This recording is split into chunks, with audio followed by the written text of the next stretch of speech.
प्रिय मित्रों, नमो नमः। YouTube चैनल संस्कृत कौमुदी में आप सभी लोगों का स्वागत है। पिछले वीडियो में हम लोग पाश्चात्य काव्य शास्त्र के अंतर्गत अरस्तु के बारे में विस्तृत अध्ययन किए, लेकिन सिलेबस के अनुसार हमारे दो विद्वान रह जाते हैं, एक लोंजाइनस और दूसरा क्रोचे। तो इस वीडियो में हम लोग इन्हीं दोनों पाश्चात्य काव्य शास्त्री विद्वानों के बारे में अध्ययन करेंगे। तो आइए हम लोग सर्वप्रथम लोंजाइनस के बारे में अध्ययन प्रारंभ करते हैं। मित्रों, लोंजाइनस का नाम एक लोंगिनुस भी मिलता है ना, लोंगिनुस भी इनको कहते हैं। यदि परीक्षा में ऑप्शन में लोंजाइनस न दे करके लोंगिनुस दे देता है तो कंफ्यूज होने की कोई जरूरत नहीं है, यह दोनों नाम एक ही हैं। अब हम लोग बात करते हैं कि यह किस देश के रहने वाले थे। चूंकि यह भी परीक्षा का प्रश्न है, इसलिए हम लोग इस पर भी दृष्टि डाल लेते हैं। यह यूनान देश के रहने वाले थे। किस देश के मित्रों? यूनान देश के। अब स्मरण के लिए यहाँ पर एक बार चर्चा कर लेनी आवश्यक है कि जो अरस्तु थे वह भी यूनान देश के रहने वाले थे और लोंजाइनस भी यूनान देश के रहने ही वाले हैं। ठीक, अब हम लोग इनके समय काल के तरफ बढ़ते हैं कि इनका समय क्या है। तो इनका समय मित्रों प्रथम शताब्दी से लेकर के तृतीय शताब्दी तक माना जाता है। तृतीय शताब्दी तक, है ना। इनका समय बिल्कुल स्पष्ट नहीं है, जिस प्रकार से स्पष्ट अरस्तु का समय था कि 384 ईसा पूर्व में जन्म हुआ और 322 ईसा पूर्व में उनकी मृत्यु हो गई थी।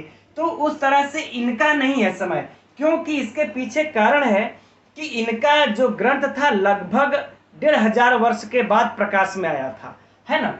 तो उसके पहले इस नाम को कोई जानता भी नहीं था। कुछ लोग तो अभी भी संशय उठाते हैं कि इस नाम का भी कोई व्यक्ति था या नहीं था। तो इसलिए, लेकिन जब इनका ग्रंथ प्रकाश में आ गया तो लोगों ने इनको माना और इनके समय को प्रथम शताब्दी से लेकर के तृतीय शताब्दी के बीच में रखते हैं। अब इनका जो है कि रचना क्या है, इनकी रचना कौन सी है? तो इनकी रचना मित्रों पेरीहुप्सुस नाम है। इनकी रचना का क्या नाम है? पेरीहुप्सुस। याद रखेंगे, बहुत ही महत्वपूर्ण यह प्रश्न है। पेरीहुप्सुस इनकी रचना का नाम है। और इन्होंने सिद्धांत कौन सा दिया था? इनका सिद्धांत का क्या नाम था? तो इनके सिद्धांत का नाम था उदात्त का सिद्धांत, है ना, उदात्त का सिद्धांत। अब अगर परीक्षा में यह पूछ दे कि उदात्त का सिद्धांत किसने दिया था, तो लोंजाइनस ने दिया था। लेकिन यदि यह पूछ दे कि इस उदात्त का सिद्धांत को प्रथम बार किसने दिया था, है ना, इस उदात्त के सिद्धांत को प्रथम बार किसने दिया था, तो इसको मित्रों केकीलियुस ने दिया था। केकीलियुस। थोड़ा सा नाम टेढ़ा है इन लोगों का। केकीलियुस ने, फिर से याद रखिएगा, क्योंकि देखिए उदात्त का सिद्धांत सर्वप्रथम बार केकीलियुस ने दिया था। लेकिन इस सिद्धांत में इस लोंजाइनस को बहुत सारी त्रुटियां नजर आई, तो उसको सुधार करके इन्होंने पुनः उदात्त के सिद्धांत का प्रतिपादन किया। तो यदि परीक्षा में जब इस तरह से आ जाए कि उदात्त का सिद्धांत किसने दिया था, तो निसंकोच आप लोंजाइनस को लगाइए। और यदि यह आ जाए कि उदात्त का सिद्धांत सर्वप्रथम किसने दिया था, तो केकीलियुस ने दिया था, निसंकोच आप इन्हें लगाइए। ठीक, अब ये रहा इनके बारे में। अब हम लोग पेरीहुप्सुस, जो इनका यह ग्रंथ है, रचना है, यह काव्य शास्त्री है कि भाषण शास्त्री, हम लोग अब इसके बारे में अध्ययन अब करेंगे। तो आइए अब हम लोग ग्रंथ के बारे में अध्ययन करना प्रारंभ करते हैं। पहले इसको हम लोग साफ कर लेते हैं।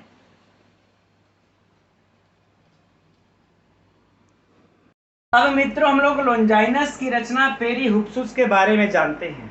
तो अब सबसे पहले यह देखते हैं कि यह कैसा ग्रंथ है। यह मित्रों भाषण शास्त्र का ग्रंथ है। यह परीक्षा की दृष्टि से अत्यंत महत्वपूर्ण है ना। यह भाषण शास्त्र का ग्रंथ है। मूलतः जैसे कि हम लोगों ने जो अरस्तु का काव्य शास्त्र पढ़ा था, जो रचना थी अरस्तु की पोएटिक्स, वह काव्य शास्त्र का ग्रंथ है। लेकिन इनकी रचना पेरीहुप्सुस भाषण शास्त्र का ग्रंथ है। कैसे? क्योंकि देखिए, इस पर थोड़ा सा बात चर्चा हो जाए। एथेंस में जो लोकतंत्र का शासन था, तो लोक में जो प्रतिनिधि होते हैं उनका समर्थन प्राप्त करने के लिए बहुत ही प्रभावी और बेहतर ढंग से भाषण की आवश्यकता होती थी। इसलिए वहां पर भाषण शास्त्र का एक अलग ही शास्त्र विकसित हो गया, है ना, जिससे कि लोग पढ़ करके बेहतर भाषण दे सके, ठीक है। लेकिन अब यह भाषण शास्त्र कैसे हम लोगों के काव्य शास्त्र में आ गया? तो देखिए, भाषण शास्त्र हो और चाहे काव्य शास्त्र हो, इन दोनों में बहुत ही अत्यंत समानता है। कैसे? क्योंकि भाषण शास्त्र में कौन होता है? भाषण शास्त्र में वक्ता होता है भाषण में, और काव्य में कौन होता है? कवि, है ना। तो वक्ता को कौन बोलता है तो कौन सुनता है? श्रोता। और कवि कौन बोलता है तो इसकी वाणी को, कथ्य को कौन पढ़ता है? पाठक, है ना। तो चाहे वक्ता का श्रोता हो, चाहे कवि का पाठक हो, यह दोनों जो है कि अपने वक्ता को और पाठक को सम्मोहित करना चाहते हैं, भाव विह्वल करना चाहते हैं। तो इसलिए इन दोनों के कथ्य में, यह दोनों जो है अपने कथ्य के अनुसार इन दोनों को क्या करना चाहते हैं? सम्मोहित और भाव विह्वल करना चाहते हैं। इसलिए काफी हद तक समानता है इनमें, इसलिए वक्ता में और कवि में काफी हद तक समानता है। और यही कारण है कि यह भाषण शास्त्र इस काव्य शास्त्रियों के बीच में एक बेहतर सम्मानित स्थान प्राप्त कर पाया, ठीक। तो ये रहा इसके बारे में कि यह भाषण शास्त्र का है, ठीक है मित्रों। अब इसके बारे में थोड़ा सा एक बात और जान लेते हैं कि यह सर्वप्रथम प्रकाशित इसको किसने किया था। तो देखिए, यह पेरिहुप्सुस सर्वप्रथम 1554 ईस्वी में, 1554 ईस्वी में इसे एक इतावली विद्वान थे, रोबेर्तेल्लो,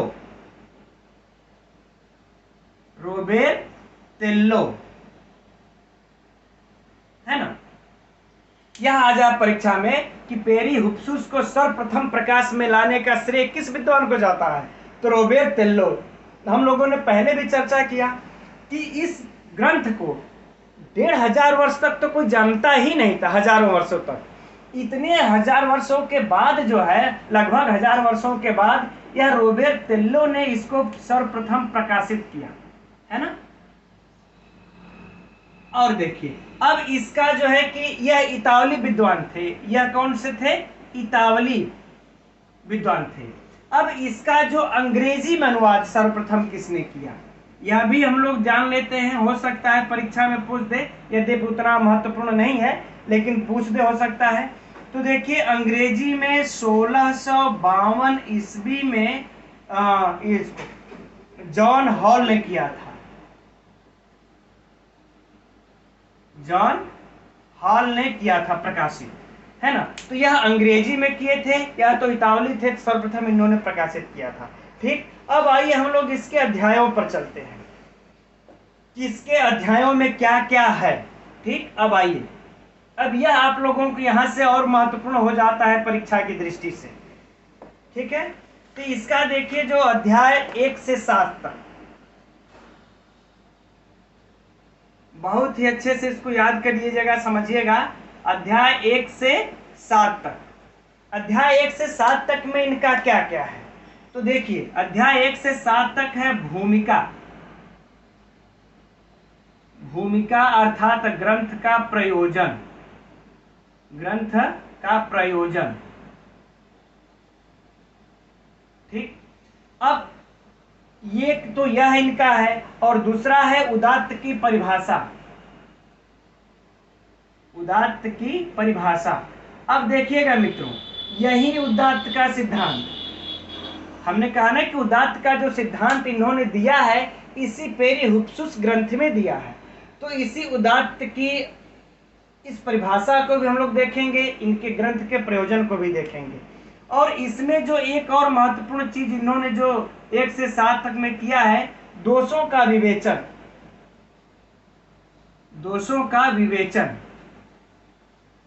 अब आइए हम लोग इन तीनों टॉपिक को थोड़ा सा हम लोग देख लेते हैं।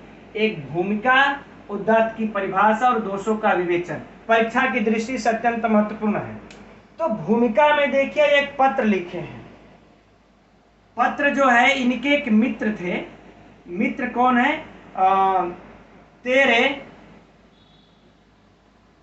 तेरेंतियासु यानुस, तेरेंतियानुस, यह एक मित्र है। इनको ध्यान से समझिएगा, इनके मित्र हैं। भूमिका में ही अपने एक मित्र को यह पत्र लिखते हैं कि प्रिय मित्र तेरेंतियानुस, तुमने जैसा मुझे कहा था कि उदात्त के ऊपर, इसी उदात्त के ऊपर कुछ लिखो, तो मैंने तुम्हारे आज्ञा के अनुसार यह ग्रंथ लिख रहा हूं। और अब इस पर जो भी तुम्हें लगे, जैसा भी लगे, उचित अनुचित सही गलत, वह हमें अवश्य लिख करके बताना, है ना। तो यही ग्रंथ का प्रयोजन में भूमिका में यह अपने मित्र को लिखे थे। अब परीक्षा में प्रश्न आ जाए कि लोंजाइनस ने अपने भूमिका में किस मित्र को पत्र लिखा है, तो तेरेंतियानुस को लिखा है, या जैसे भी प्रश्न घुमा करके पूछ दे, ये नाम हमें याद रखना है। अब अगला इसमें जो है उदात्त की परिभाषा, उदात्त की परिभाषा क्या है मित्रों? तो उसके लिए देखिए है पहला कि उदात्त अभिव्यंजना का प्रकर्ष और वैशिष्ट है ना। उदात्त मैं थोड़ा सा लिख लेता हूं ताकि आप लोगों का समय बचेगा। इस प्रकार से ये देखिए मित्रों, उदात्त की परिभाषा के मूल निचोड़ में हमने आप लोगों के यहाँ 4 पॉइंट लिखे हैं। उनका कहना था लोंजाइनस का कि उदात्त अभिव्यंजना का प्रकर्ष वैशिष्ट है, और इसी अभिव्यंजना के द्वारा ही जितने भी महान कवि होते हैं, इतिहासकार होते हैं, वक्ता होते हैं, वो समाज में अपना एक वैशिष्ट स्थान और कीर्ति यश को प्राप्त करते हैं। इसलिए इन्होंने कहा कि उदात्त अभिव्यंजना का प्रकर्ष वैशिष्ट है। और उदात्त का कार्य अनुनय नहीं, सम्मोहन है। ये जब हम काव्य में उदात्त का प्रयोग करते हैं, अर्थात अभिव्यंजना का प्रकर्ष वैशिष्ट दिखाते हैं, तो यह लोगों को सम्मोहन करता है। अच्छा, तीसरा बात है उदात्त सबको सम्मोहित करता है ना। इसमें कहते हैं उदात्त यदा कदा नहीं, मैंने थोड़ा सा शॉर्ट में लिख दिया है, उदात्त यदा कदा नहीं, यह सर्वदा और सभी लोगों को सम्मोहित करता है। और फिर कहते हैं कि उदात्त सर्जनात्मक या रचनात्मक कौशल से भिन्न तत्व है, यह उससे भिन्न तत्व है, और यह क्रमिक नहीं होता, यह आकस्मिक होता है, यह आकस्मिक होता है। ठीक, तो यह उदात्त के बारे में इस परिभाषा के इन्होंने 1 से लेकर के 7 अध्याय में दिया हुआ है। अच्छा मित्रों, हमें यहाँ पर एक चीज मुझसे छूट गया, उदात्त को औदात्य भी कहते हैं, यह भी नाम है, आप लोग याद रखिएगा। उदात्त को औदात्य भी कहते हैं। तो चाहे एग्जाम में उदात्त दे या चाहे औदात्य के सिद्धांत का प्रतिपादन किसने किया था, तो लोंजाइनस ने किया था। ठीक, अब हम लोग दोषों का विवेचन, ये बड़ा ही महत्वपूर्ण प्रश्न है कि इन्होंने 3 दोषों को कौन कौन से बताए हैं, और यह परीक्षा में पूछता है। तो हम लोग अब दोषों को, 3 दोषों को देख लेते हैं। इन्होंने देखिए 3 दोषों को जो बताया है, पहला दोष है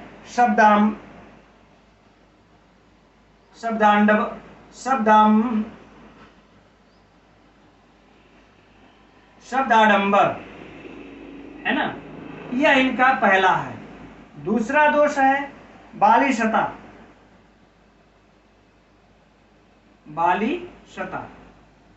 और तीसरा दोष है भावाडंबर।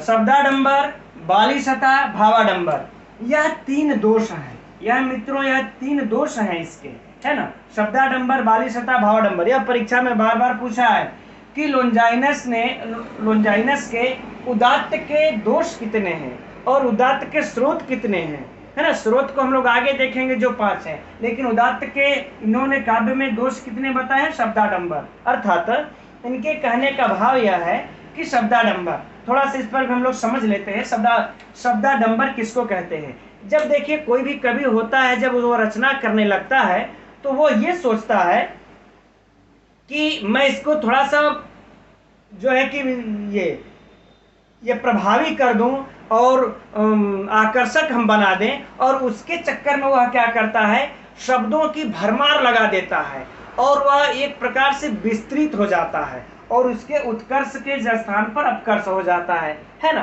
तो इनका मानना था कि कवियों को अशब्दाडंबर से बचना चाहिए। और बाली सतह को बचकानापन भी कहते हैं, है ना, बचकानापन।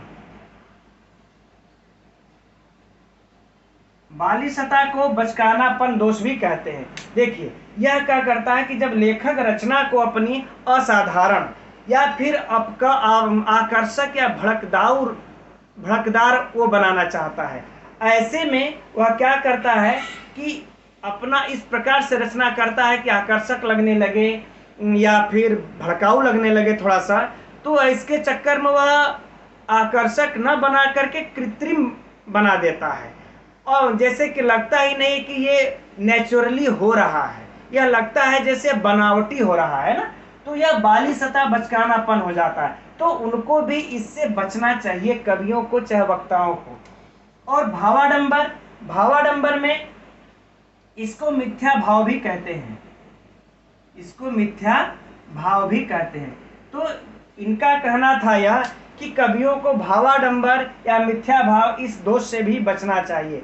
कभी कभी क्या होता है, लेखक भावों में आकर के क्या करता है कि वह अमर्यादित अभिव्यक्तियों को कहने लगता है ना। तो ऐसे आडंबरों से भी, मिथ्या भावों से भी बचना चाहिए। तो ये 3 दोष बताए हैं, ठीक। तो यह इनके अध्याय 1 से 7 तक में रहा है। अब हम लोग चर्चा करते हैं इनके अध्याय, अब अगले अध्याय में 8वें से इन्होंने क्या किया है उसको थोड़ा सा देख लेते हैं। अध्याय 8 से 15 तक, अध्याय 8 से 15 तक में इन्होंने क्या लिखा है, इसमें देखिए उदात्त के 5 स्रोत बताए हैं। इसमें क्या बताए हैं, उदात्त के 5 स्रोत। यह हम लोगों को परीक्षा की दृष्टि से बहुत ही महत्वपूर्ण है। उदात्त के 5 स्रोत, वह 5 स्रोत कौन कौन से मित्रों, अब मैं थोड़ा सा उसको लिख लेता हूं, फिर आप लोगों को वह बता देते हैं। यह है मित्रों उदात्त के 5 स्रोत, उदात्त के 5 स्रोत। पहला, महान विचारों की उद्भावना की क्षमता। दूसरा, प्रबल तथा अंतः प्रेरित भाव। तीसरा, अलंकारों का समुचित प्रयोग। चौथा, भव्य शब्द योजना। और 5वां, रचना की गरिमा और उत्कर्ष का समुचित प्रभाव। कह रहे हैं कि यह इन 5 से ही उन काव्य का या वक्ता का काव्य निखर करके सामने आता है। तो यह हम उदात्त के 5 स्रोत कह लें, चाहे 5 तत्व कह लें, चाहे 5 गुण कह लें, कैसे भी अगर परीक्षा में आएगा तो हम लोग इन 5 को ही लगाएंगे, यह याद रखना है, ठीक। अब हम लोग अगले अध्याय में चलते हैं कि अगले अध्याय में इन्होंने क्या क्या लिखा है, ठीक। ये तो रहा 8 से 15। अब 16 से लेकर के, अब यह जो है कि 16 से लेकर के 29 तक, 16 से लेकर के 29 तक यह जो है कि अलंकारों का निरूपण करते हैं। किसका निरूपण किए हैं, अलंकारों का, अलंकारों का निरूपण है इसमें, ठीक है मित्रों। और इस अलंकारों में यह जो है कि प्रश्न अलंकार, अब कौन कौन से अलंकार इसमें लिखे हुए हैं, तो प्रश्न अलंकार और विपर्य अलंकार, सार अलंकार, पर्याय योजना अलंकार, अतिशयोक्ति अलंकार, रूपक अलंकार। इस प्रकार से यह कुल 14 अध्यायों में, देखिए यहाँ पर काउंट आप लोग कर सकते हैं, यह 16 से 29 14 अध्याय में, अर्थात यूं कह लें कि इस ग्रंथ का 1/3 भाग इन्होंने इसमें अलंकारों के निरूपण में निकाल दिया है, ठीक। अच्छा मित्रों, अब इसी में एक चीज और भी कहना हम भूल गए, चलिए अच्छा उसको लास्ट में किया, कितने पन्नों का है, कितने अध्याय का, वो लास्ट में हम लोग देख लेंगे, ठीक। अब इसी के आगे फिर अब 30 से लेकर के यह 38 अध्याय तक, 30 से लेकर के 38 अध्याय तक यह शब्द रूपक बिंब आदि का यह निरूपण करते हैं, जो कि हम लोगों को परीक्षा की दृष्टि से उतना महत्वपूर्ण नहीं है। और फिर जो है कि यह 39 से लेकर के 40 अध्याय तक, अच्छा चलिए हम एक बार इसको लिख ही देते हैं ताकि आप लोगों को स्मरण रहे। इस तरह से मित्रों देखिए 30 से लेकर के 38 अध्याय तक इन्होंने शब्द, रूपक आदि का निरूपण किए हैं। फिर 39 से 40 अध्याय में रचना की भव्यता का निरूपण करते हैं। फिर 41 से 43 तक अध्याय में यह उदात्त विरोधी अन्य दोषों का यह विवेचन या निरूपण करते हैं। फिर 44वें अध्याय में उपसंहार लिखते हैं। ठीक मित्रों, तो इस प्रकार से हम यही चीजें कहना चाह रहे थे जो उस समय ध्यान नहीं पड़ा कि इनके इस रचना पेरी हुक्सुस में कुल कितने अध्याय हैं? 44 अध्याय। कुल कितने अध्याय हैं? 44 अध्याय हैं और यह 60 पृष्ठों का ग्रंथ है, यह भी याद रखिएगा। यह 60 पृष्ठों का ग्रंथ है और इन 60 पृष्ठों में इन्होंने टोटल 44 अध्याय है और इन 44 अध्यायों का ये विभाजन इन्होंने किया है। ठीक है मित्रों, हम उम्मीद करते हैं कि आप लोगों को अब समझ में आ गया होगा। अब हम लोग क्रोचे को भी यहीं पर समझ लेते हैं, क्रोचे के भी सिद्धांत को। मित्रों हम लोग बेनेडिक्टो क्रोचे के बारे में देख लेते हैं। इनका देखिए पूरा नाम था बेनेडिक्टो क्रोचे। वैसे क्रोचे ही नाम से इनको प्रसिद्धि प्राप्त थी। ठीक, यह इनका जो किस देश के रहने वाले थे, इनका देश का नाम था इटली, है ना। यह इटली के रहने वाले थे। इटली के एक प्रसिद्ध नगर नेपुल्स है ना, बहुत ही प्रसिद्ध नगर है यह नेपुल्स। यहीं पर इनका जन्म हुआ था। तो इनका जो समय हम कह सकते हैं, इनका जो जन्म हुआ था सन 1866 ईस्वी में। 1866 ईस्वी में जन्म हुआ था इटली के नेपुल्स नगर में।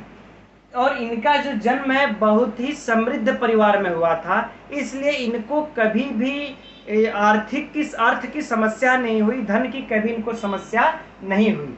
ठीक, और इन्होंने इनका जो ग्रंथ लिखे थे, अब इनकी ग्रंथ या इनकी रचना जो हम लोग कह ले, यह कौन सी थी उसका नाम देख लीजिए, यही महत्वपूर्ण है। यहां से इससे यही पूछेगा, एस्थेटिक, है ना, एस्थेटिक नामक यह ग्रंथ लिखे थे जिसमें इन्होंने सिद्धांत दिया था। इसी में इन्होंने सिद्धांत दिया था। कौन सा सिद्धांत दिया था? अभिव्यंजनावाद।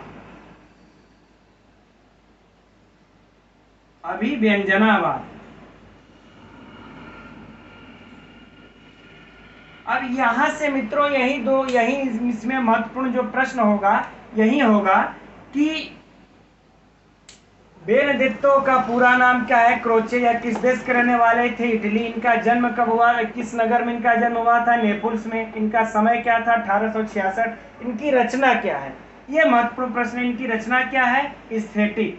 और इन्होंने किस सिद्धांत का, यह भी महत्वपूर्ण प्रश्न है, इन्होंने किस सिद्धांत का प्रतिपादन किया या इन्होंने कौन सा सिद्धांत ये दिया था? अभिव्यंजनावाद। ठीक है, और इनका एस्थेटिक यह काव्य शास्त्रीय ग्रंथ है ना।